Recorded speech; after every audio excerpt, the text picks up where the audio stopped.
City Boyz on the block, in the field, on the screens, in your ear. Turn me up, listen up real clear. City Boyz, we known to keep it real. 1, 2, 3. City Boyz. Welcome to the City Boyz Podcast, straight out the city of Austin. We back at you, episode 9. This is where we talk about the God stuff in our city. I'm your boy, JamirGotHeart. I'm here with my dog, boy Tino. Follow me on Twitter and Instagram, VSCoutinho44. What's up, y'all? It's Edwin. I'm back here. Yeah, let's do it. Let's do it. Hey, first off, before we get into it, I want to say a big thank you to all the followers. 100 plus on TikTok, 100 plus on Instagram, 50 plus on YouTube and Facebook. Yes, sir. Hey, man, we appreciate the support. Yes, sir. Yes, sir. Continue to grow on all platforms, and so whether you're just a random stranger that ran into our content or a personal friend of ours, we appreciate the love and support, and we're going to continue to grow from here. Definitely. Keep engaging with us, man. We love to hear y'all talking about us, talking back and forth with us, and the comments, man. We love that engagement, so stay involved. Yes, sir. Yes, sir. Whether we agree or disagree, we appreciate the engagement. Yes, sir. Now let's get into it. Let me talk to you. Austin FC, our city soccer team, our only professional team. Big size only. Slow start. Very slow start. I feel like trash. Oh yeah, I just feel like the team right now is in shambles. Like we've been saying since, man, a couple of episodes ago, bro. Like this team is not built for this Josh Wolf system, and what's happening out there on the field is really just sad, man. Like we're not this bad, bro, but we just have the wrong man in charge, bro, and we just have the incorrect system in play, and it's not working for us, bro. We're literally worst team in the league right now.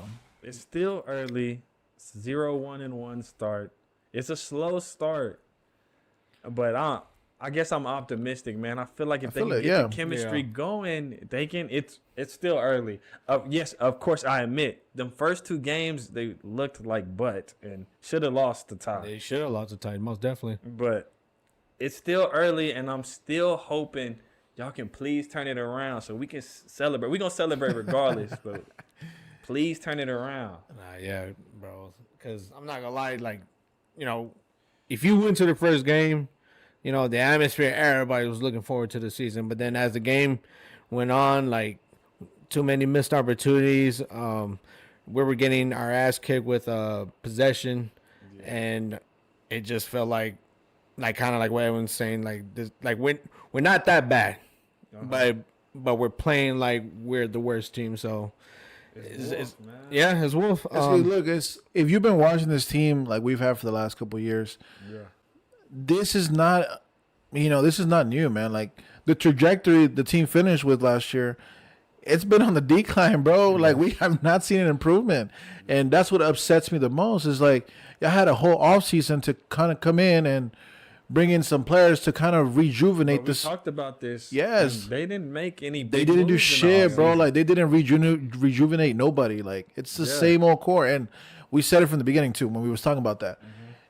It can't be all on Drusy. It cannot. Yeah, it cannot. He's not that type of player. Exactly. He's not that type of talent. It cannot be all on him, bro. And what's going to end up happening, bro, is, there's going to be civil war in the stands. Because, right now, fans are hot. Right now, fans are pissed. I get both sides. I do.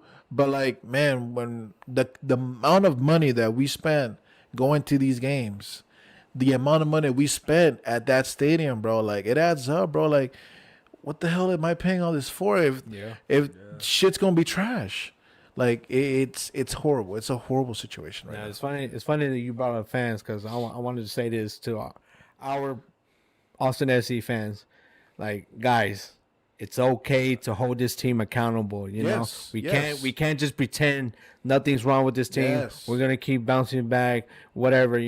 It's okay to hold your fan base and the team accountable because that shows you care. We can't ignore the red flags. But even when you think about that, maybe some people they like the clout that they think they get from being involved with the team. They go to all these events. They found a new friend, family. We per se. And then some of these people get the opportunity to meet the players, meet people in the organization. Yeah. And that when you get in that good, that's when you kind of like hesitate criticizing them. Yeah. Because like y'all put me on and I'm supposed to be y'all biggest supporter.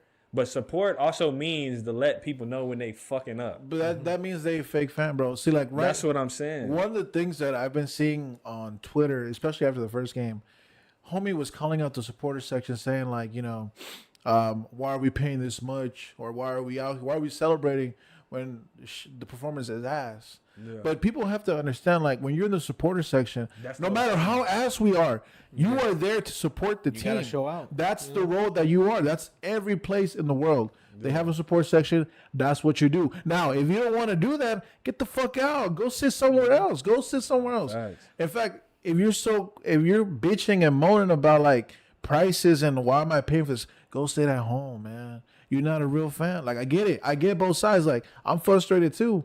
But at the end of the day, it's simple things. Support section supports.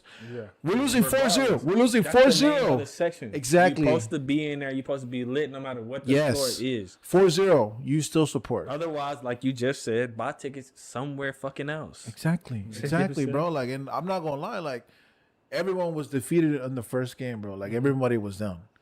I'm not going to lie. Everybody looked defeated if we're being honest.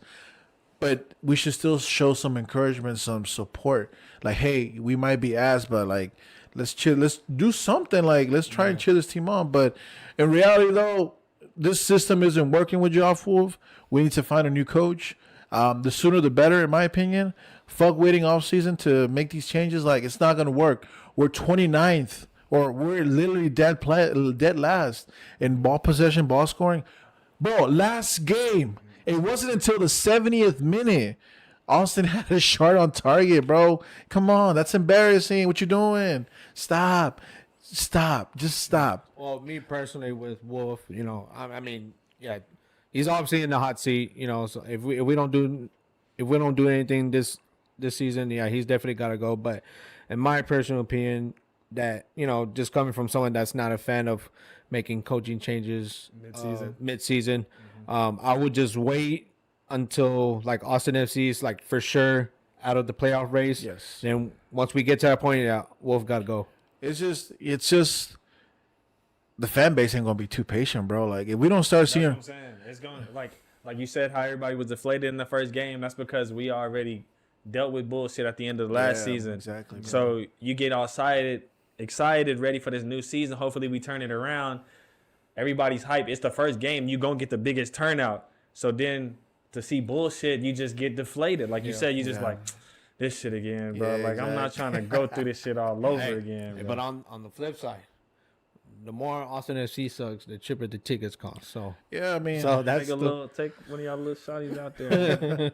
But I'll end it with this. Like, it's like Tino said, it's okay to hold this team accountable. I want everybody who is a true supporter to keep checking them. Like, yo, what you doing? Like, hey, because it shows you care. Exactly. And speaking of that, like today, Drusy says some shit that like the fan base is soft. Now, to me, I'm soft. You know what I'm saying, bro? He last year when he made his Twitch channel or whatever, motherfuckers were practicing, bro. Like, people were practicing because Conte was practicing. I go on Twitch, I subscribe. I'm like, yo, why aren't you at practice? And he blocked you. And he blocked me, bro. And you're gonna call this fan base off? Got moderators, you know? But listen, you're gonna call this fan base off. You can't be. You gotta take that shit, bro. Like, come on.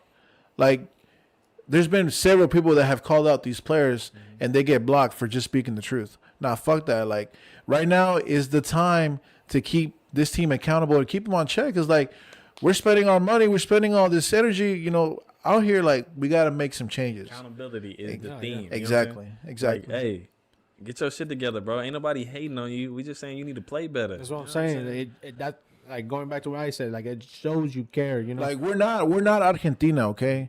We're not, okay? That's facts. Them boys are crazy over there.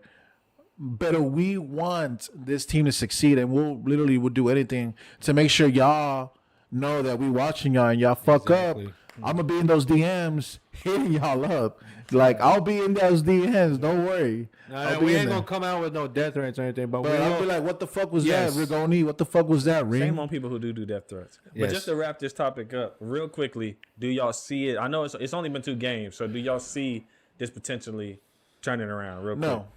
No. I lean more towards no, but I need more games, from Austin FC before I can decide. Like, oh yeah, we ain't doing shit. I've seen plenty. I'm very optimistic, so I still say no. I don't think he's turning around. But let's move on to the NFL. Yes, sir. The offseason is blazing hot right now. We just got out of the NFL draft combine. People showing up.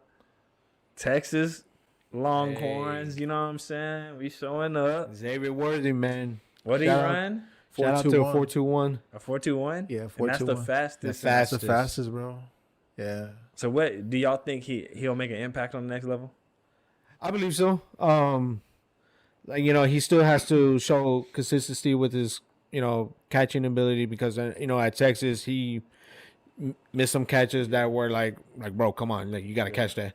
But I know, the NFL Combine in general, like that's what boosts players' projection. So I think this boosts Xavier Worthy to for sure being a first round draft pick. And I think a team like, hell, maybe even Kansas City can definitely look into him and get him. See, now that's where I thought, so the pick that Kansas City has, the last pick, because they won the Super Bowl. Sad. Yeah. But anyway, I thought Xavier Worthy was going to go there, or, Mitchell. But now that, Mitchell had a 4.35. And, Worthy broke the record. I feel like them boys just elevated their draft stock to probably top 20 picks. So I don't think those players are going to be available for a receiver needy team like the Chiefs unless they trade up. Yeah. But, man, when John Ross did that bullshit 40, he got drafted 9th overall, bro. Yeah. And he ended up being a bust. But that's a good thing that you mentioned that, because that translates to like another question, like the NFL Combine. A lot of players some players are opting out, some players are deciding not to participate. Right. So where do you think that goes? Like, should players be open to participating in the NFL Draft Combine, or should more players start to opt out? I think with me, when it comes down to this, is like, I guess there's rules to this, right? If you got injured, like, in the season and you were out for the season and you're healthy now, you gotta perform. You know what I'm saying? But when it comes to players like Caleb Williams, or, hell, even Bo Nix and all these other guys, like, we don't know too much about you guys to kind of give you, like, the props that y'all deserve. Now, Caleb was excellent at USC. But he did struggle against the defensive teams like Utah and some other teams. So, like, and Bo Nix, he got lit up against Washington, and Phoenix, he got demolished against Michigan. Yeah. The fact, he didn't get demolished. I think Phoenix played pretty well. It's just Michigan. Yeah, Michigan was elite, but I just feel like the Combine is a Combine. You have to participate. You think they should. You have to participate. You got to stand out to these scouts. You got to. It's the first impression, bro. Like, if you want a team to really take you seriously, like, I could give a shit about your reasons, right? Yeah. Unless you injured, that's cool. But, like, if you're not injured, you need to partake in this. No, yeah, I'm gonna have to agree with Edwin. Obviously, if you're injured and you can't do the drills, then obviously, don't participate. Scouts, teams, they're gonna know that. So when they see a name, it's like, oh, how did so and so do? He's hurt, he's not able to compete. But like say a player who's fully healthy, who can literally participate in these draft combines, and they see that he didn't participate, but it's like over some, bullshit reason, and we're like, okay, that gives us the wrong impression. But I agree. You have to participate in the combine. That's what's gonna boost your projection going into the draft. Like say for instance, college football ends and you're projected to go 3rd round, and you go into the combine, you do these drills, you give a good impression, it could potentially boost your projection to being a 1st round pick. That's what the combine is there for, bro. It's just to give those guys who, obviously didn't get the national spotlight, right? But they got an invitation to show off their skills. I feel like players that don't really take advantage of that are just really just wasting someone's spot, man. Yep. Like it really does. And it sucks to say because there are a lot of talented athletes out there, that can definitely fill the void, but they just don't get that invitation. So the fact that those that don't really partake in none of the drills or some of the drills it hits me the wrong way. It hits me the wrong way. Now, say someone doesn't participate in a combine for whatever reason, but more importantly, like if it's an injury, of course, but like say you're ready to go come pro day, like with whatever school you're coming from, then I think that's another opportunity, to get your lick back. I'm on the contrary of both of y'all, to be honest.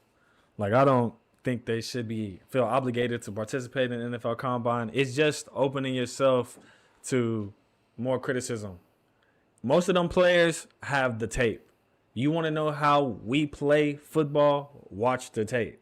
Now, for other people that don't have as much tape or are neck and neck and want to give themselves a boost, I understand going to the combine. You want to show that you may be faster than the D end that they are ranking ahead of you or the running back receiver ahead of you. So you go to the combine, run your 40 and do that and show that, I'm faster than him. So if it's coming to the physical attributes, I'm there with it. But subjecting yourself to more criticism, more reason to knock you down, that shouldn't be the case. If I don't run my 40, it doesn't mean I'm hiding something. Right. If I don't want to throw and I'm a quarterback, doesn't mean I can't throw. You've seen the tape. I mean, not to cut you off or anything, but it don't hurt. Like it doesn't hurt. Look, it has. Like what we talked about earlier. McCarthy, what you say? He threw like ass. That just hurt his draft stock. He would have been better if he never throwed. But he went there to fucking try to prove his point. Like, I do got a little arm on me. And I respect that. And I mean, bro, every pass that Phoenix Juniors were throwing, motherfuckers weren't catching your shit, bro. Sometimes. So is it really his fault, So, it goes both ways. Like, it don't hurt. It doesn't hurt. Because to me, when you go to the NFL Draft Combine, you're basically letting them know, like, you're setting your impression, like, yo, I'm here to take this seriously. I'm doing this. Yes. You're trying to stand out for a team to draft you. That's what it's all about. Yeah. You know what I'm saying? And it doesn't hurt because let me give you some examples. It ain't hurt Tom Brady. It ain't hurt Brock Purdy. Yeah. It ain't hurt, George Kittle, those late draft picks. But those are those players I'm talking about that needed a little more oomph in that shit to get them drafted, to get them picked, to get them looked at. Like, no draft combine for Tom Brady probably means undrafted. You know what I'm saying? He missed it. He got the last pick of that draft, probably because he showed up and showed people like, look, I'm committed. I'm putting the work in. You get to talk to the scouts and shit personally. So I just get to thinking, man, because there's a bunch of good athletes, bro, that don't even get an invitation. Yeah. They have a pro day. That's what the pro day is there also. And that's their best opportunity. But, when you get to the NFL Draft Combine, there's the media spotlight right there. Like, people want to ask you who you are or what are you about. It's a money grabber for sure. Definitely. NFL is definitely putting it on TV. I mean, they had fans. Yeah. It was money grabber. Yeah, it's sure. Fans. People, they want to get some but money. But it also puts you on. It puts you on like, hey, watch out for this guy, or hey, this guy ran pretty good, But that's what, I agree on that. They got for example, I'm not trying to keep it going, but RG3, Heisman winner, right? He came and he participated. He didn't need to. All he did was prove his point even more. I know he was in the same draft as Andrew Luck, right? So he had some competition there, but what he did in the combine, we already seen him do it on the field. But of course, him being a black quarterback, having to go against Andrew Luck, the other top quarterback in that draft, it's a little bit more pressure. You know what I'm saying? A little bit more competition. So he had to go find a way to stand out. Yeah, I think with RG3's case, if I'm not mistaken, battling with Andrew Luck, it was just more about I should go number one before this guy, And if I'm not mistaken, but going back to your answer, before we move on, are you saying if you don't need to, don't participate, or if you don't need to, I like the door being open for players who need it, but if you don't need to, don't subject yourself to being criticized. Realistically, my bad, I don't mean to cut you off. Realistically, there's no. Hey, he said He said that twice. He cut me off twice. There's no player that's like that though this year though. Yeah. In my opinion, everyone should stand out because look, my biggest criticism with Caleb Williams is I don't think he takes shit seriously. The fact that he's more worried about where he's gonna land, rather than it's Caleb Williams. They've been. You know what I'm saying? The Bears do not need Caleb Williams. Y'all do not need to draft Caleb Williams. If y'all don't need him. To Justin Fields, they don't need him. Y'all have Justin Fields. Y'all good. Y'all got to think of the money, the financial aspect. If you keep Justin Fields, you have to give him a big deal right now, or like in the next year. And based off of the numbers he put up, even though they're not winning, the stats that he put up, he's a top tier. He like a big dollar quarterback. But the thing is, Justin Fields the better QB. That is true. But like, if you get Caleb Williams. He's reacting off of that. He doesn't. If you get Caleb Williams, then you get him underneath the rookie deal. Right, you get him for like 3-4. I get the business aspect, but do the Bears really want to look? Do the Bears really want to continue drafting top 5? Because that's what you're gonna get. But like they've even having this discussion that we having right now, they've already kind of hurt their relationship with Justin Fields. If I'm Justin Fields.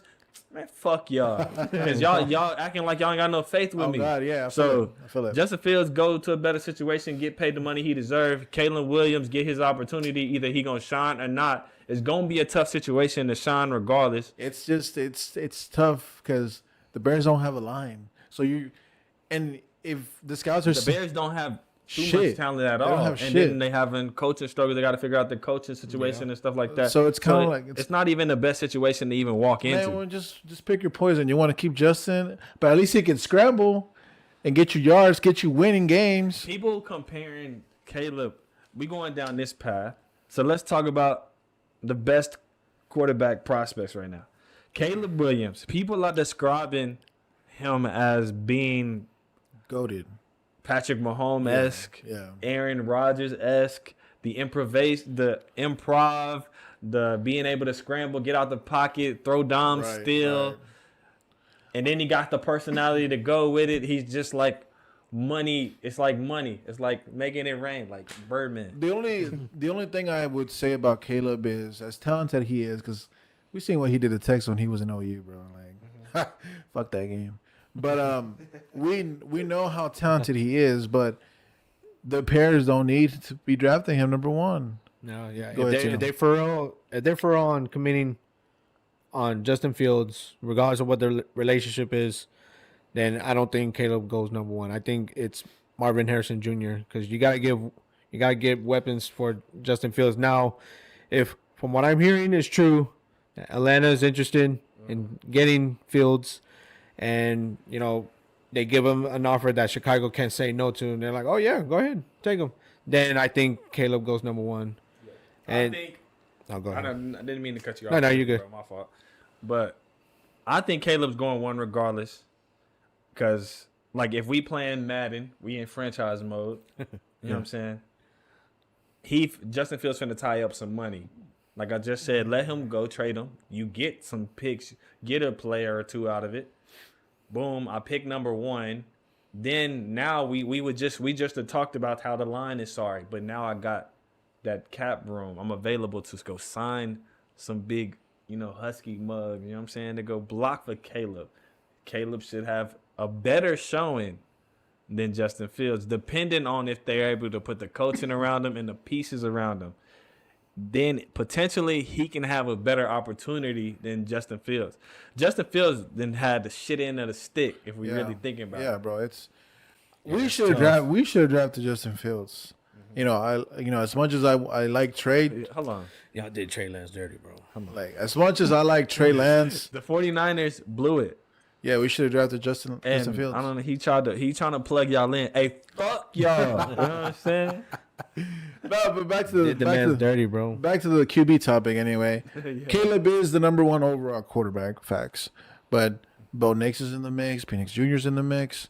My favorite is Penix Jr. Yeah, Penix Jr. is. I'm not gonna lie. I think he is. I honestly think he's the safer pick than Caleb Williams. Yeah, because Caleb Williams, you see the flashing lights like what he can be. But I feel like Penix just showed you what he already is. Yeah. He got the athleticism, he got the arm, the accuracy, and the strength. Yeah. The brain, the mentality is there, man. Like, I feel like I trust him more than Caleb. Because, you got Caleb. He bounced around, questioned the loyalty. He's playing the big games, too. Like, Penix is He has. Yes. He's faced the better opponents. Yeah, he's faced the better opponents, too. Yes. Mm-hmm. Yeah, so, in my opinion, I think Penix is the better quarterback. Yeah. And he should have won the Heisman. I feel like with left-handed quarterbacks, you can learn that system in an offseason, how he throws. Mm-hmm. When Steve Young became, the number one quarterback for the Niners, Jerry Rice literally spent like fucking 4 months with Steve Young after they lost, and just practicing on that left-handed catch. You know what I'm saying? Because that's how he delivered it. But as far as Caleb, there's just no way he slips past the third pick, which is New England. New England's gonna need a quarterback, and it kind of sounds like Washington is more committed to Jaden Daniels. So yeah, right. If he slept on Jaden Daniels too, yeah. And if Chicago ends up drafting Marvin Harrison Jr., are you good? Hit me late. No, that's good. And if they draft Marvin Harrison Jr. and commit to Justin Fields, then Caleb's going to New England. It's an interesting draft this year. Because this draft is basically O lineman, D lineman, receivers. It's really not quarterback focused, but there are some hidden gems to not sleep on. But we all know who's gonna go first. It's Caleb, and then Jaden. Now that Jaden Daniels, and the last two are probably gonna be between Bo Nix and Penix. So, we'll see. Well, since we still in the offseason, so let's talk about one more offseason topic real quick. Free agency, NFL free agency. Mm-hmm. Already big things has been popping off. Big names have been put on the tags. Right. Some names have not been on the tag. Right. So what are y'all boldest free agency predictions right now? Go ahead, I'm gonna start off with the Cowboys. I don't think they bring back Tony Pollard. And Tyron Smith. I don't think he's coming back either. But if I'm bringing back anybody for the Cowboys, I think it will be Stephon Gilmore. And more specifically, not because I think he still got it or whatever. I think he'll be a good third corner. But I think it's more of his veteran presence that we need for our defense and the defensive backfield. But one long shot, I said this last time I was here. I really hope they go after Patrick Queen, the linebacker from Baltimore, because Van Der Esch, it's not looking too good for him. I think he's going to retire sometime this offseason, and we get someone like Patrick Queen that can help out with our linebacker core, and with DeMarvion Overshown coming back from injury, and then I think it's going to be straight. But my focus for if I was the Cowboys, my focus for this free agency will be bringing back the linebacker core. You were shitting on my Niners that we were going to have to rebuild the squad and whatever. But in case y'all didn't know, the NFL salary cap increased by a whopping $30 million. Okay, so you gonna bring everybody back? And they still can't. No, we're still good. We're under like $1 million. We're good. But I still feel like we are gonna make a big change. And it's gonna start with our defensive line. I feel like either Hargrove or Armstead's gonna get traded. They're big money men. The issue with I think it's Armstead, but the thing with Armstead is he's had too many injuries, bro, to be getting paid what he's getting paid. So that's it. But on top of that, I feel like the biggest need that the Niners need to do is just improve the offensive line. Yeah. Offensive line and maybe some cornerbacks. I'm not saying go all in on, free agency, but like this is a good draft, man, to draft some good interior linemen and some cornerbacks for sure. Hell, even a safety. But that's the thing I'm looking forward to the most is who is going to go. But I really feel like it's going to be Armstead. I've said Armstead on here before. Yeah. We get rid of Armstead, bro, we good. Hell, we can probably even re-sign Chase Young for the minimum. What you think, man? What do you think? What you think the Cowboys are going to do? I don't give a fuck what the 49ers do. I hope y'all stay shitty. I hope y'all get shittier. You know what I'm saying? And don't never make it to another Super Bowl again. You know what I'm saying? Hell for all I care. Now, the go-to, what I think, I hope the Cowboys aggressively push for Saquon Barkley aggressively. Yes. They didn't get the tag. The Giants didn't put the tag on Saquon, so he available. A lot of people, especially since we live in Austin, we gotta hear a lot of shit from people from Houston. They want him to go there. It's been rumored that they one of the targets. But listen here, Saquon. Look, fool. Listen, you played for the Giants. They didn't trust in you. They didn't believe in you. No. Come to the Big D. You know what I'm saying? Beat the shit out of them twice. The big market in Texas. You play them 2 times a year. Show them your worth. You know what I'm saying? We not fucking with Pollard no more. I love you, Pollard, but we not fucking with you. Bring Barkley over here. Give him his time to shine. Time to grind. The time is mine. Nah, I just let. And we gonna get to the bowl, man. We need you, man. Just hear me out, man. Damn. So where's all his energy for Derrick Henry now? He a little older. Derrick Henry is Derrick Henry. All respect to the man. He just a little older. I need a back with a little bit more time. You know what I'm saying? I still want to say no to Derrick Henry if I'm being honest. But what if the predicament is Pollard stays for like a cheaper deal and you sign Henry for the minimum? Oh yeah, Pollard. Let's do it. But I don't see that happening because I feel like Pollard is gonna want to test. Yeah, he gonna want to test free agency. He want to see what other people think about him. Right. And I don't. Yeah. Unfortunately, like especially after this last season, I don't think people think highly of him. Right. Because of the injury, coming back from the injury, he didn't bounce back like he didn't show as explosion that he had the seasons before. So I feel like people are like, we're not gonna give you top dollar. You know what I'm saying? Yeah. So he is open to come back though. Yeah, hopefully, because like if we can set up a little dynamic duo with like Saquon, please come, and then we can get like Pollard. Get Saquon and pair him with like somebody like Jonathan Brooks, Pollard, or in the draft. No, I ain't trying to draft no back. I ain't gonna lie to you. No, why not Jonathan Brooks? Hey, now we do sleep on running backs. There is a good running back class. That guy from Michigan, bro. He's not projected to be a first rounder, second rounder, or third rounder. If somebody that's top tier is available, go ahead and pick them. But it's not like, you know what I'm saying, we don't got too many options in the draft. We drafting pretty low. No, right? but what I'm saying is like Jonathan Brooks, if he was healthy, he's going first round. Yeah, definitely. But because of his injury, we can like low key steal him in the third, maybe. Mm-hmm. So why not pair Jonathan Brooks with? How is y'all salary cap looking like, by the way? If you don't mind me asking. I mean, y'all good or we're good, but it's like we got to think about guys like CeeDee Lamb and Micah Parsons. Obviously, Jerry Jones said getting them paid, right? Yeah, like Jerry Jones said, like he wants to go all in, which is cool and all, but at what cost? Are we going to be able to still sign Micah Parsons, CeeDee Lamb, or even extend Dak? So if I'm like one of the high key players in the free agency market, if I'm looking at the Cowboys situation, it's like it's a win now team, right?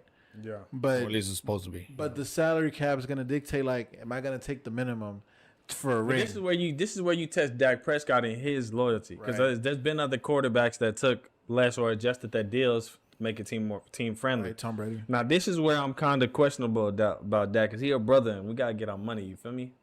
But he should definitely work if he representing a star like he say he is, and he about winning a Super Bowl in Dallas like he say he is, then restructure your deal to be more team friendly. Mm-hmm. Get some more pieces in, so you can actually make this dream that you saying that you standing on making happen for Dallas happen, because it'd be big time. And I would love my team, the Dallas Cowboys, to win a Super Bowl with a black quarterback, bro.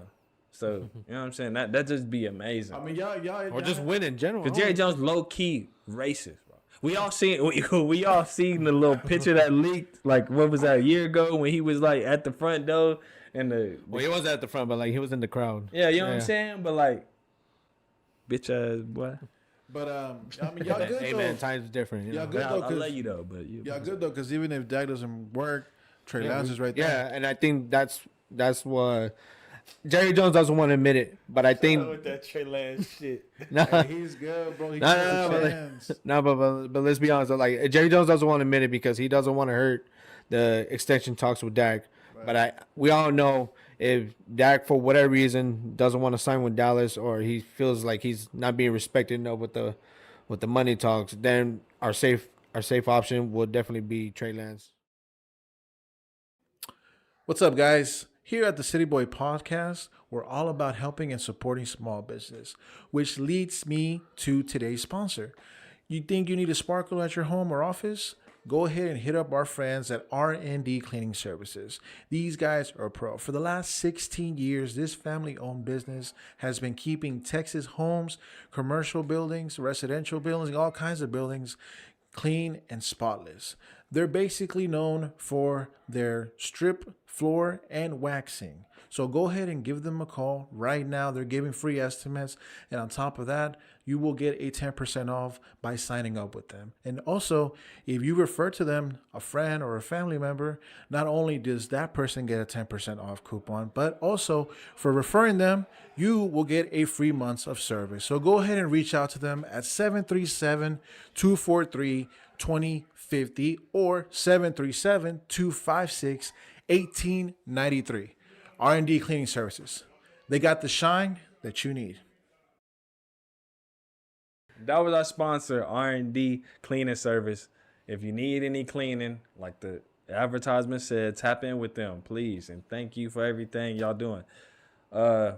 We are some wrestling fans. Yes, sir. So let's get into some wrestling content. Wrestling. It's the road to WrestleMania. It's less than 40 days. I don't know if it's less than a month yet, but I know it's less than 40 days. I think it's like 30-something days now, but yeah, close enough. So, the road to WrestleMania. We hearing a lot of Bloodline, Cody talk. We know that's going down now. What do y'all think about how the storyline is playing out with the Bloodline and Cody Rhodes? I personally think whatever happens night 1 is going to dictate what happens in night 2. So it's just something to keep an eye on. And I've been hearing a lot of, The Rock turning on Roman or possibly Seth turning on Cody. Mm-hmm. I personally think both can legitimately happen. Yeah. But tag team, the winner gets to choose their own stipulation. I think right now the company is seeing that this storyline is what's booming for them right now. Mm-hmm. And that's the storyline,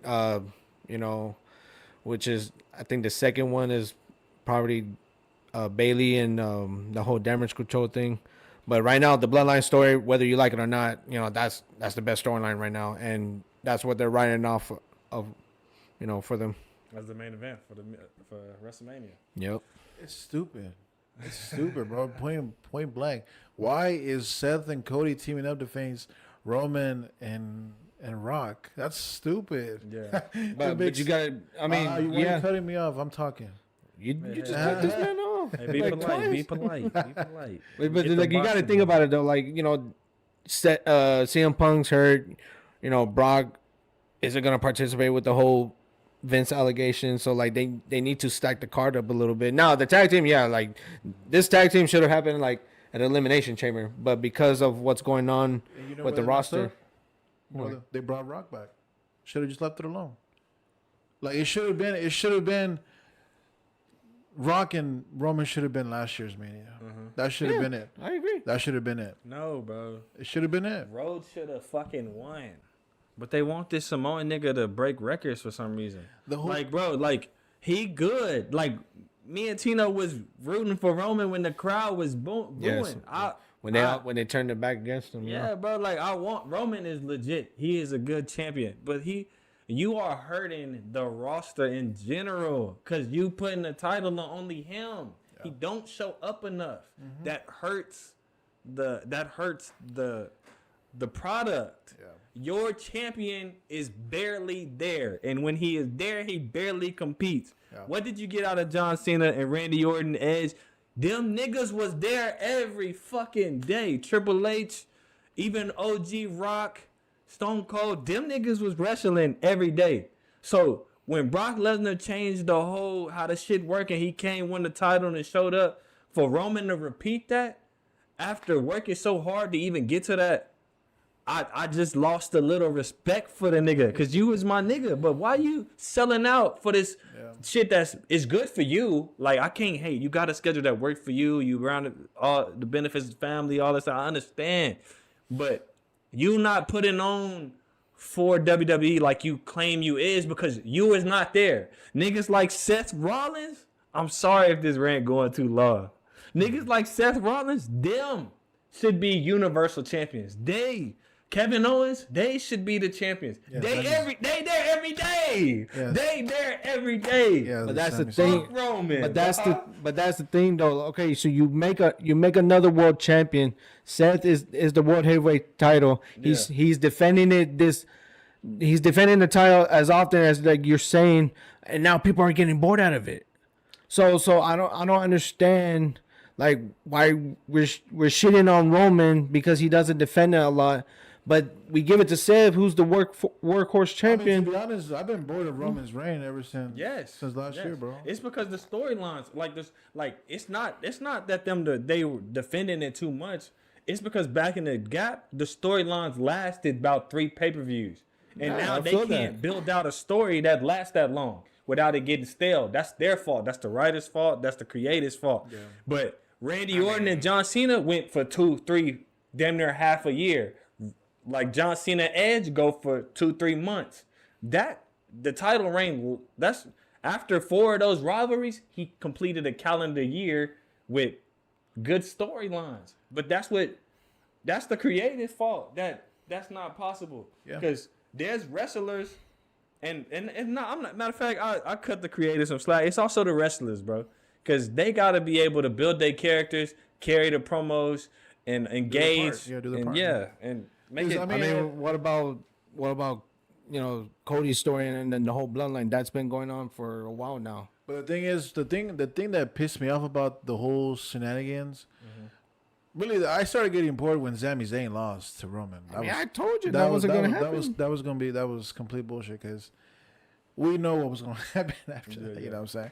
But I do blame the writer's fault because there was nothing going on besides, Judgment Day that was exciting, bro. Like, that's what I'm saying. Bloodline and Judgment Day were probably the hottest thing that were happening in WWE the past year or so.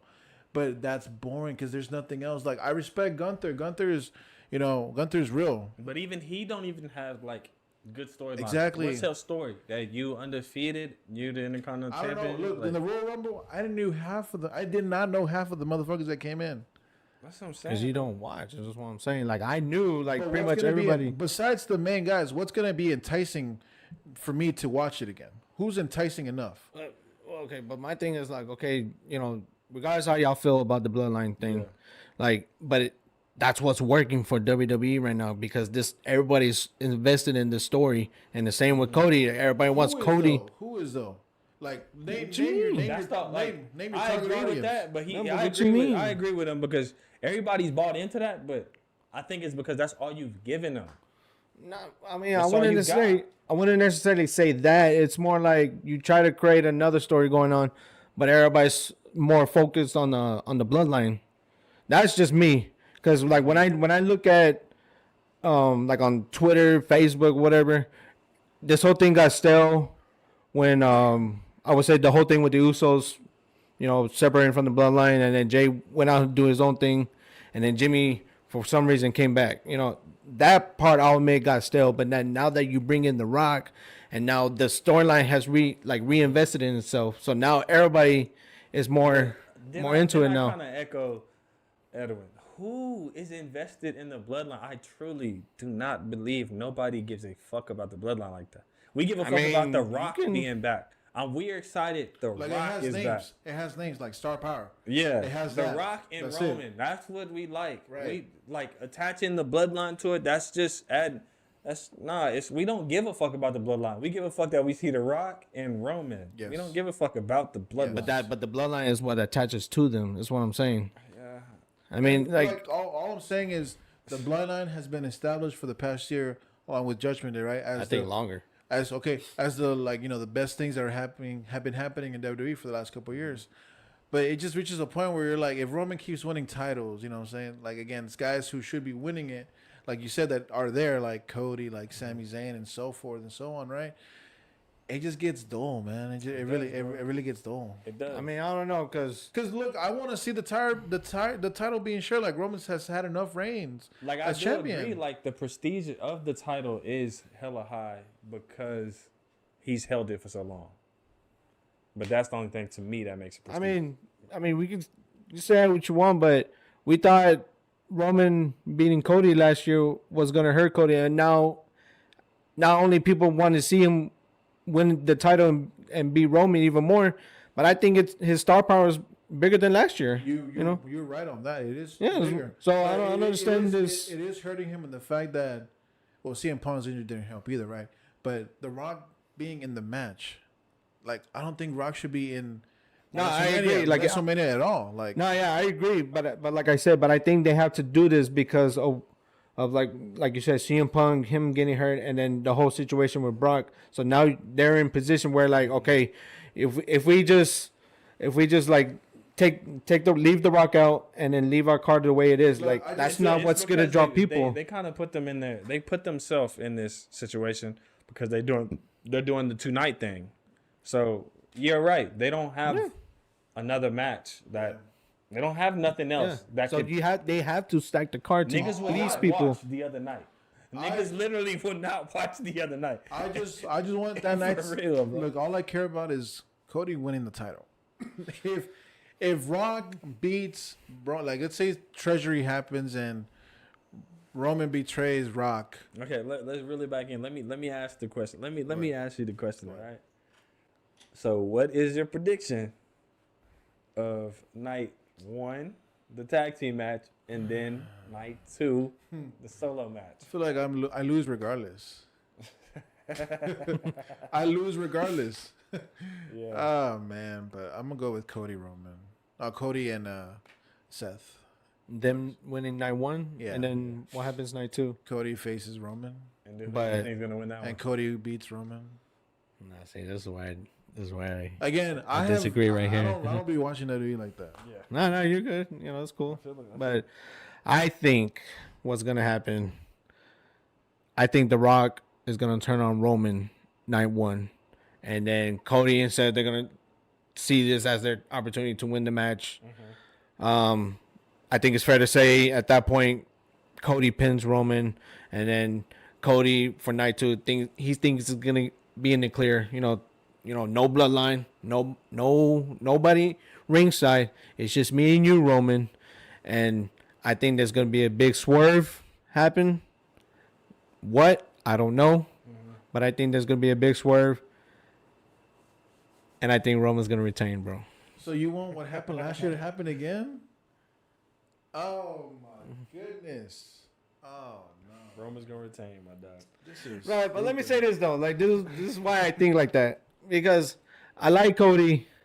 You know, I want to see him finish the story. You know, this isn't about me hating Cody. You know, I just want to make that clear. I like Cody. You know, hell, I got a picture with him on my phone. Wrestle Circus. He probably doesn't even remember. But my issue that I cannot get behind is, okay, don't get me wrong. What they did to Cody with the whole Rock and Roman thing, thinking that was going to happen at WrestleMania, that's dumb. There's no denying that. But it's the threatening to bomb WrestleMania and sending death threats to The Rock's daughter that I cannot get behind on. You know that nobody supports that, by the way. Nobody, yeah, and that's what annoyed me and kind of like ruined me wanting to see Cody beat Roman this year's WrestleMania. You know, I want to see Cody finish the story, but the way the fans like handle this, the Cody crybabies, I should say, that kind of ruined for me. So like, if anything, that's a certain group of fans. It's not all of them. Don't get me wrong. Like that's why The Rock's. But since you calling people Cody crybabies, I get tired of hearing that phrase. So you bloodline bitches, bloodline that keep unite, rocking with Roman Reigns and wanting him to hold the title until we pass away. Go fall underneath the rock. I'm here for it. You know what I'm saying? Hey Roman, if you're watching this, break Bruno's record, bro. Look, I'm here for it. When is Cody? Look, Well, let's not give him no more. Let's not give him no more attention. Let's go ahead and wrap it. Bro. Look, my take is just real quick. I think Rock and Roman do win the tag match.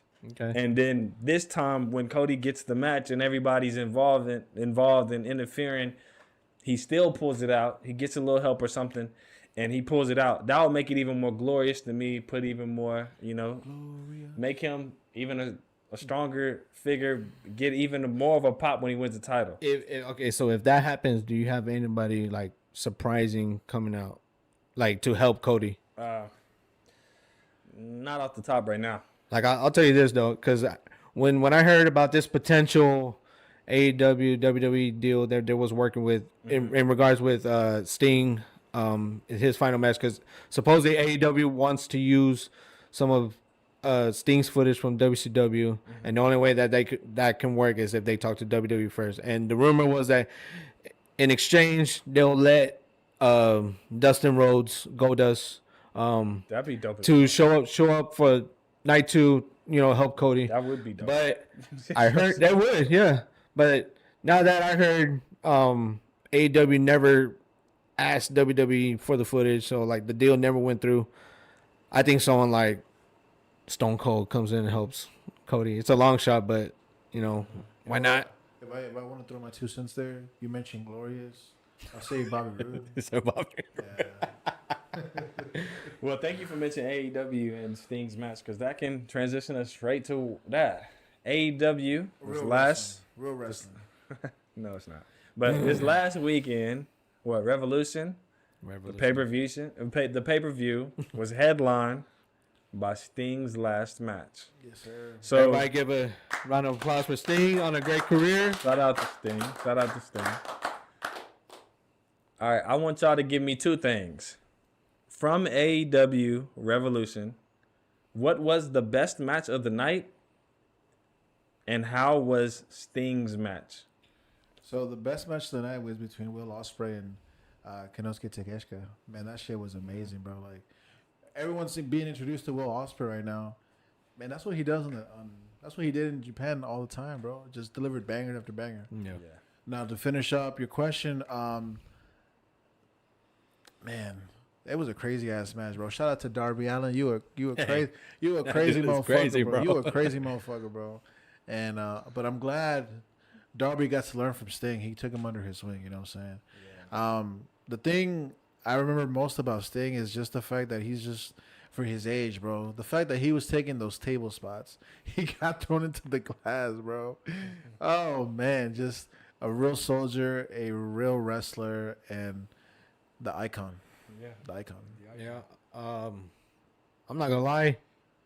I was getting ready to say the triple threat match was gonna be the match of the night.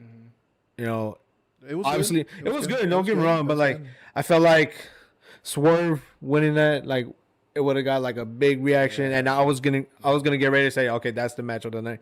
But nah, I mean, don't get me wrong. I like Joe. So Joe retaining was like, nah, this ain't the match of the night. I would have to agree with Will Ospreay's match, but Sting and Darby Allin against the Bucks, that was a good match. If anything, it turned out better than I thought it would. So like seeing Sting go out like that, on a much better send off, I'm really happy for him. Yeah, for me, the best match of the night surprisingly was the triple threat match to me. It was solid. Yeah, y'all hear me criticize Swerve, but that match kind of pulled me. This new character, not the cringy character with the shiesty mask and all that, man. I can get behind this character. It's more realistic. It seems not too try hard, not too trying to be relatable to the young and all that. Like that's a believable character. If that's the character that he goes with moving forward, I do want him to eventually win the title. Right. And I think what made me favor that match so much was Samoa Joe winning it, because I didn't want him to win.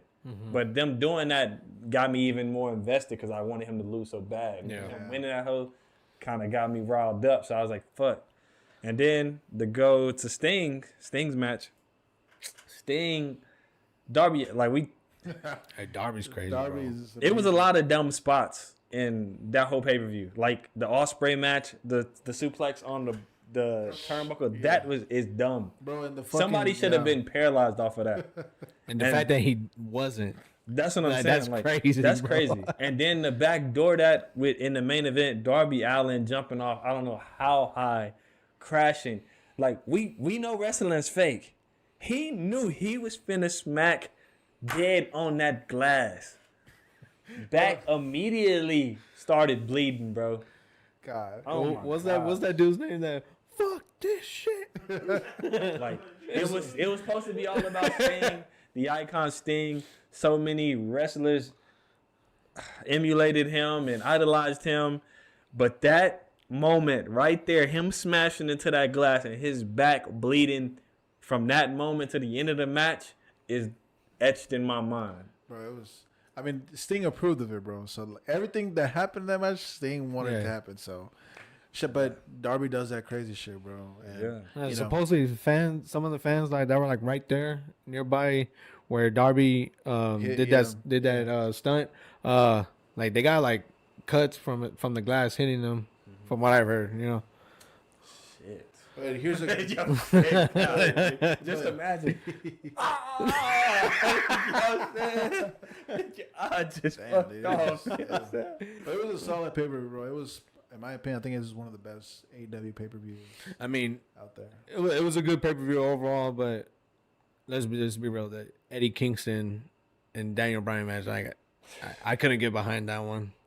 I think Daniel Bryan carried Eddie Kingston.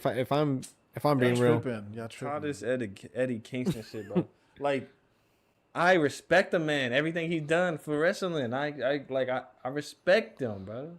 He an OG. You know what I'm saying? But get this nigga out the ring, bro. Look, man, give him some props. Besides MJF, he's the only other guy that can cut a promo like that, bro. And for AEW, like make you feel. Fuck his promos, bro. Like I don't be feeling his promos like that. So when you say that, I'm like, bro, what you talking about? Don't be disrespecting the Mad King, bro. Come on. His promos against when he was plexing with the Blackpool Combat Club, long ass, dumb ass name, by the way. But when he was plexing with them, those promos they came off good because, like, they were real slugs thrown in between them. You know what I'm saying? But that's the thing, though. And they've been wrestling with each other for like a year span at that point. So the shit that they saying to each other, they got some backing behind. Eddie's been doing that, though. That's my point. He's been doing Fuck that. Eddie Kingston, bro. But, the pay-per-view was good. I'm really looking forward to what... The next one's Dynasty, I think. Yeah, then what the future host for AEW, because Okada debuted tonight on Dynamite. Shout out to Okada, my man, the Japan GOAT. Should have signed WWE, but all right. It's definitely like a void and like some opportunity there. Definitely, man. Right. Yeah. And also, just to sum it all up, I'm just summing it up. Sting is better than The Undertaker. No. Just letting y'all know. What the fuck? No, I'm not. No, whoa, Edwin. 2008 Undertaker? Hold on. Yeah. Flag on the play, traveling, offsides, clipping. You ever seen a picture? No homo. Of that man with his shirt off during that time?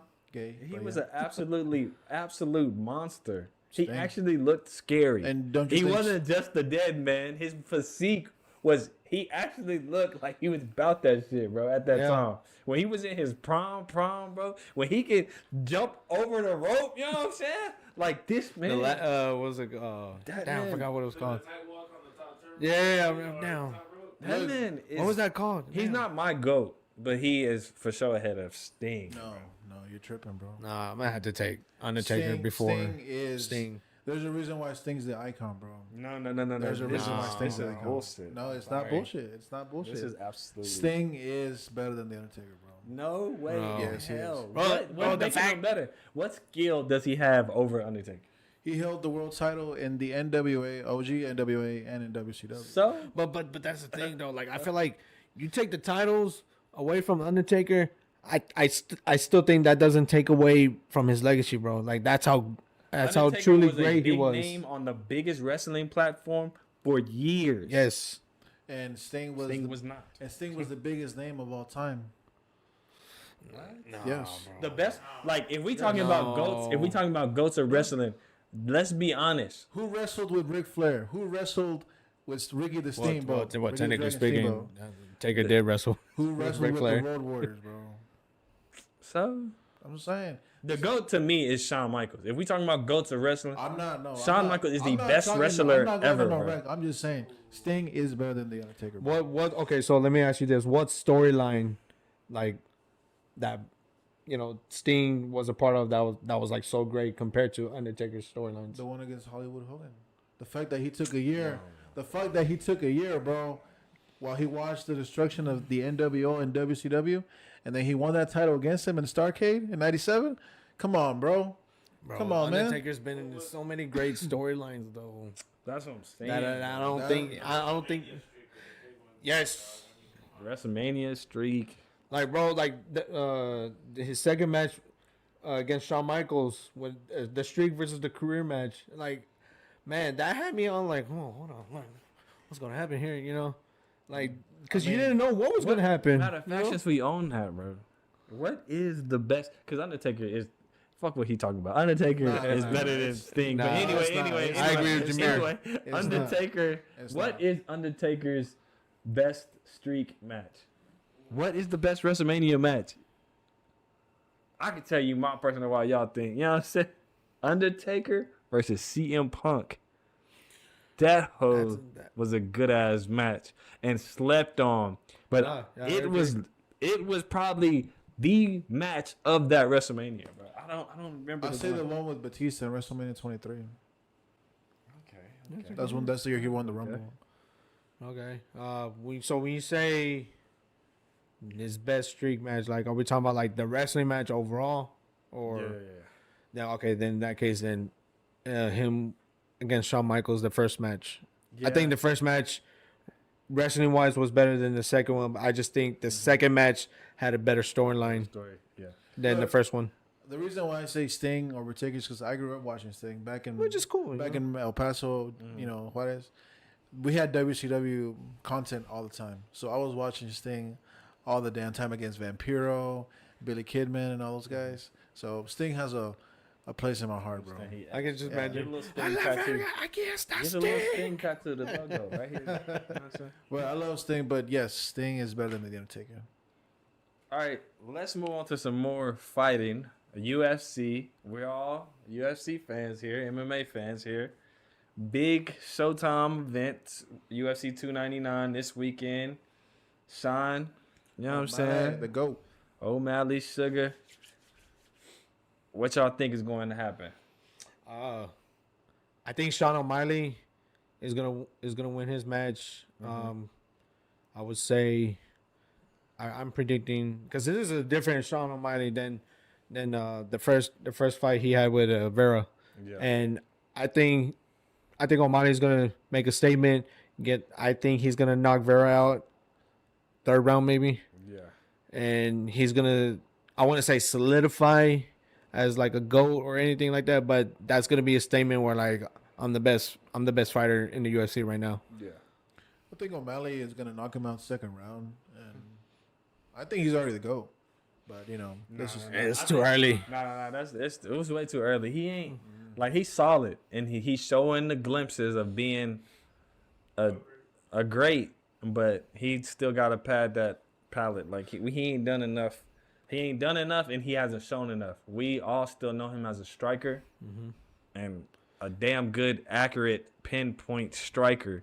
And then not to like, debunk what you said or anything. Like I think Sean O'Malley has potential to be great. right. But what's holding me back from, saying that he's a great fighter of all time, like right off the bat, is because I need to see what's he doing like as champion, because like, is he gonna like do all this side shit, like get into like these pointless boxing matches, and so when I compare that to was Conor McGregor. Like Conor McGregor was a double champ in the UFC at one point, and he got like distracted with the whole Floyd boxing match. And in my opinion, I feel like that hurted his legacy as far as the UFC. But if he had just stuck with The UFC kept his focus on that. It's a hot take, but I felt like Conor had the potential to be a triple champ for three weight classes. I think Conor saw the money, and the kind of money that he was seeing, bro. You can't pass up on the kind of money, especially for the boxing match. So yeah, I support it. I support that. Because if you do win that match, the sky's the limit for you. Even higher. You finna make so much money. Like you already this big character. Yeah. But to dial back in on Sean O'Malley, it's like I think he's going. What scares me with him is that he's got the star power and the charisma of like Conor McGregor, but I think he's gonna take the safer route. He's gonna protect his record and try to take like not the best fight he can possibly take. The fights he knows he can win. Exactly. Okay. And I think he's gonna take that safe route and keep trying to build his stock up that way, so he can potentially make some Conor McGregor money. You know who doesn't do that? Who? Who doesn't protect the record? You talking about Jones? Oh my God. John Jones, the GOAT. But while he was talking, like I was trying to think of like bantamweights, like all time bantamweight greats. And like I think someone like Dominic Cruz, bantamweight wise, is the greatest. I think Mighty Mouse is strawweight, if I'm not mistaken. Yeah, I think it's a little bit lighter. Yeah. Bantamweight wise, like I think Dominic Cruz, it really could have been Henry Cejudo, but he retired too early. He comes back, and then now he's not the same guy no more. So yeah, it's tough. It's a tough pill to swallow, but yeah. Well, somebody else on the card, Dustin Poirier. Yeah, I think he's definitely gonna bounce back from his loss against Justin. I think so too. Yeah, he's definitely. I think he's just based off the training videos I've seen, like this dude's hungry. He wants to get back on track. I think he wins this one. He's hungry. Yeah. What does he get, like a Whataburger or something? There's no Whataburger in Louisiana. I think he's a talented fighter. I done seen him go. I'm a fan. Yeah, and like I know when he had fought Conor them few times, I wanted Conor to win, but he laid him down. Outside, but like that just gave him all the fuel and confidence to show everybody what he really about, and he went on a little run, and then he just got caught. Yeah, just got caught last just fight. like anybody else. Yeah, but I definitely think he's gonna bounce back. But it's gonna be a strong pay-per-view, man. Like Sean O'Malley just main eventing, and then there's some Poirier, Peter Yarn's in there too. I think Peter Yarn wins too. And that one is currently done. Gilbert Burns. It's a long fucking day, bro. I think Gilbert Burns wins his match, and but the one match aside from the main event, I'm looking forward to is Kevin Holland versus Michael Venom Page, because to me personally, Michael Venom Page should have been with the UFC a long time ago, and the fact that he spent so much time in Bellator, now in the UFC, and now this is our opportunity to say, okay, are you still that guy that everybody was hyping up in Bellator, versus Kevin Holland. Oh man. I personally like Kevin Holland. He's not like, he's a shit talker. 100%. And he wants to get back to contending for the division. So I didn't mean to laugh, man, but like he was Bellator, he was talking a lot of shit and crap. Yeah, he was. That's the thing I was laughing at, because he said some of the most craziest things. He did, yeah. They can get away with that shit in Bellator though. What's up? I said they can get away with that shit in Bellator Yeah, though. Bellator, and then also Dada 3000 dying. Yeah, Anyway, I think he did that though. I think I'm excited for the event. We gonna watch it here. We might record it. We might go live on TikTok. We might never go know. live on TikTok. Yeah, check us out. This episode should be up that morning, so look out for us later on in that day. Definitely. Because we should be showing. We might be live on the City Boyz Podcast page. You know what I'm saying? Yep. But let's go put on for the city. Let's not forget about the city. You know what I'm saying? ATX, where we from, where we reside. We've been doing a lot of food journeys, expanding our palate. Yes, sir. Today, me, Edwin, and our boy producer Stoops, you know what I'm saying? We went to go test out some breakfast tacos. Well, I'm not going to disclose too much information on it. It's gonna be a YouTube video and some clips up about it, probably this next week. So stay tuned for that. But let's expand on another food. I don't even know category. It's a food. Austin's legacy.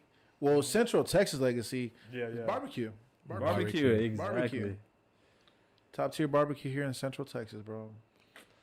So, who's y'all top? Top three. Top three Go ahead, barbecue bro. places. Top 3. No, I'm gonna categorize this to Austin and Central Texas. No, yeah, for sure. Okay, cool. Austin and Central Okay. Texas. All right. So, okay, if we're starting off with Austin, you definitely got to put Franklin's out there. You know that was Are you giving them an order? No order. order. Yeah. Okay. Yeah. Okay. Yeah. You reach Franklin's. You gotta have them up there. You know, I remember the first time I went, I was just, I was amazed. Like I was just like, holy shit, AIDS? amazed. Oh, I was like, damn. Motherfuckers. I was like, damn. Wow. I was like, hold on, let me. No, I'm just. Nah. Not good. Well, But My fault. No, yeah, and then it wasn't until that point where like the whole idea that barbecue is just barbecue is just a bullshit statement, Okay, so Franklin's number 1. Second, I'm gonna have to go with Style Switch. That's a spot that if I want to get some barbecue, but I don't feel like waiting hours in line at Franklin's or whatever. That's my favorite. And a hidden gem for 3. Not too many people know about it. And Freddy knows House Park Barbecue. I remember he introduced me one time when I was at ACC Rio Grande. And then we decided, we want to get some barbecue. And I had never heard of House Park Barbecue until he showed it, introduced me to the spot. And yeah, it's a pretty decent spot. Now, right now they're not open because temporary renovations. But but as soon as that that spot's open, I would definitely recommend it to everyone. I haven't been there in a while. I have not been there in a while. It's an OG spot, bro. I'll give my top 3. I'd have to start off with Franklin's. That's my clear number 1. I think number 2 and number 3 I'm kind of in the mix with. It would be Snow's. Is that I thought we were doing Austin. But he said Austin and Central Texas. that's what I was So it can. So we could do. Oh man, well, in that You would have case- threw Snows in there? No, you took it out. You can't go back. So my number 1 clear cut Franklin's. I had the best beef rib I've ever tasted. I didn't even know it could be that amazing there, bro. Right. And then the jalapeno cheese sausage was just OP, bro. And then Snow's, where's that? Lexington. Lexington. Snow's in Lexington probably would be at right now my number 2, is because the meat it's above average. I say the meat is great, no homo, but it's the sides that take it over the notch for me. The potato salad is so good, bro. I always get a big ass tub and bring it home. And the banana pudding, I always get as many as I can. Like Snow's, I love you. And then when I'm in line, you give me a little something to sip on, sometimes, occasionally. That's so appreciated, Free man. bear, free bear. So Snow's would be my number 2, matter of fact. And then number 3, I'd have to say Interstellar Barbecue. I haven't been, but I've been hearing about it. It's Very interesting. yeah, it's the number 3 that I've had. I haven't had anything less. I wouldn't put them above Snow's and Franklin's, but they definitely got potential. That's a very. Is it a spot where you wait hours in line? It's not as bad as waiting at Snow's or Franklin's. There's a little bit of a line, but it depends. It goes fast. Yeah. Okay. That's a very good list, Jamir. Very proud of you. Very good list. My number 1 spot, bro, is Snow's, bro. I love Snow's. Franklin's though? Yes, fuck yes. Hell yeah. No After hesitation. you told me a few years ago, or last year, if anything, you told me it's the other way around. So Snow's, I took a trip to Snow's when it was cold, and it didn't hit right. But I went again when it was the right weather, and it hit. So Snows will always have a place in my heart. Always number 1. 2, Interstellar. Interstellar is just fucking delicious, bro. It's just so delicious. And then my number 3, bro, man, I'm gonna go with Tino, man. Style Switch, bro. I love Style Switch. So you're not even putting Franklin's Fuck top 3? No, sir. What did they do to you? Look, Franklin's is good for just ribs, bro. I want to have the whole fucking meal. But did you not hear me just no homo brag on a sausage? Like the jalapeno cheddar sausage was the best I ever ate on. You know what I'm saying? Like I had Snow's jalapeno cheddar. Bleh. I had Snow's jalapeno cheddar sausage, and it was good as hell. The thing is, bro, but it wasn't even in the ballpark. Like I didn't even know how good it can get until I had Franklin's. There's a reason why in the Texas Monthly, Franklin's been dropping every year. There's a reason why. It Which just is cool, and it just doesn't hit for me. Like I do love the beef rib. The beef rib is absolutely undefeated, for sure. But that's the only thing that I keep going back for. If I want brisket, I'd rather go to Lexington for Snows. You know what I'm saying? Yeah. If I want a good casual vibe, good casual stuff, Interstellar, Style Switch. But as much as I like Style Switch, bro, you know, it doesn't compare to Franklin's. But especially the brisket. I feel it, but I just don't fuck with Franklin's like that no more, bro. Like Franklin's was my true number 1. I'm like, okay, this is real barbecue now. You know what I'm saying? But then I started exploring. I went to Snow's. I went to the number 1 spot, Goldie's, Interstellar. You know what I'm saying? You know, shout out to them boys down at Goldie's on the number 1 spot, bro. That shit is delicious. But it's just Franklin's lacking something, bro. But like I said, the ribs and the beef rib, undefeated. I'll give them that. But I'm just not going to put them top 3. Well, before we end this topic, I just want to clarify my answer. I thought we were doing Austin top 3 and then Central Texas top 3. So the names that I said for my top 3 was just specifically Austin. But if we want to expand, you definitely got to hit up Goldie's and you definitely got to hit up Snow's, arguably the top 10, however you want to order it. Top 10 barbecue places in Texas. Now, real quick, just give me some quick names on overrated places here. Bill Miller's, Rudy's. I remember Hey, thank you. Terry Black's. Rudy's is ass. Rudy's is ass. Yes. All right, give me your top 3 real quick then. Rudy's. Terry Black's. Disgraceful ass place. Like if it's not the original, Terry Black's is a overrated barbecue. Oh, sorry, and he just made me remember that. And that Bill Miller's for for sure. That place, man. Now to give a quick take on Bill Miller's. I remember when I used to work at Bill Miller's, back in the Gap when I was 19. I used to think that their barbecue was great, and then I had Franklin's, and then it just made me feel ashamed for me even thinking about that, So I can never forgive myself for saying that Bill Miller's was great barbecue, And like thanks to y'all, I even went to try these barbecue places because like before, like the only barbecue I would eat is home cooked barbecue, which is amazing, by the way. Shout out to Pops, you know what I'm saying? But and Bill Miller's and all, and that's barbecue. That was barbecue for me. And then I hear y'all when we would link up, y'all would bring up these names, and I'm like, my pops always told me, he was like, hey, if you ever get the chance, go try Franklin's, go try Snow's and stuff like that. So when y'all was doing that, I was like, you know what? It may be a little opportunity now. It may be an opportunity.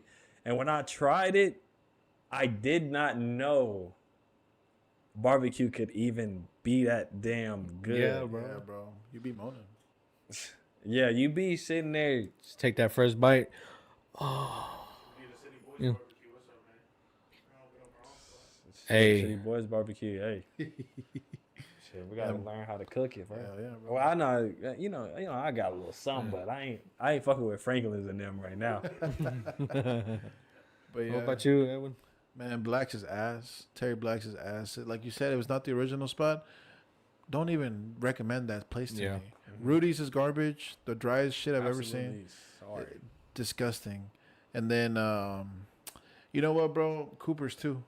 Cooper's, if it's not the OG Cooper's, I never had Cooper's. It's bad. It's bad. I don't like Cooper's. No, for me with Rudy's, obviously if I want barbecue, Rudy's is not going to be the first place that comes in mind, you know. But where I work at, every Friday, they like to feed everybody, and here and there they'll do Rudy's. At that point I'll eat it, because I'm not paying for it, Right, Otherwise, otherwise I'll be pissed off, It's like that dude from Snow said we met out there one time. He's like, look, if you give me shit for free, I'm still gonna eat that shit. I'm still gonna eat that shit because it's free. Because it's free. That's what he was talking about with barbecue. Like, you give me shit, I'm still gonna eat that because it's free. Yeah, I remember you know what I'm saying? So shout out to that boy. Man, since we tried breakfast tacos earlier today, and Rudy's sells breakfast tacos, that shit ass. Like, don't even add that to your palate. Like, you ain't even got BBQ right. Yeah, they even try to throw the brisket on some undercooked, watery eggs, bro. I will give this to the viewers. Like, if it's your first time going to barbecue and people do put you on Terry Black's on Barn Springs, that's cool because that's typically what happens. Or that Green Mesquite place down in Barn Springs too. That's cool. That'll be your first introduction, but just know that there's better. Don't settle for just that. Don't be out here telling other people that this is the best barbecue ever. Because you're fucking wrong. Like, it's good. You're trying to find barbecue, not the piece of bullshit around here, boy. It's good for your first time. It's good for your first time, but that's it, bro. No. Going back, because we brought up breakfast tacos, I'll give Bill Miller's credit. They do got some nice. Hey. They do got some nice breakfast tacos. Never had them, so I can't say. Them niggas got some. Bill Miller's got some pressure. You feel me? If I ever go to Bill Miller's, it's for the breakfast tacos. So if anything, I'll recommend that. But just don't get the barbecue. Oh, yeah. And that's it. Episode 9. We got another one down. Shout out to the city. Keep staying locked in with us. Keep staying engaged. We want to make this content for you and keep making it better for you. Thank you for watching. Again, thank you guys so much for following us and keeping in touch with us. We're definitely going to be dropping some more content soon. All right, yes, sir. And be sure to like, comment, subscribe on our YouTube channel and hit the notification button. And be sure to follow us on all the other social media platforms. And to my boy Riley and any other Denver Broncos fan watching this, Broncos country, let's ride. City Boys, we out.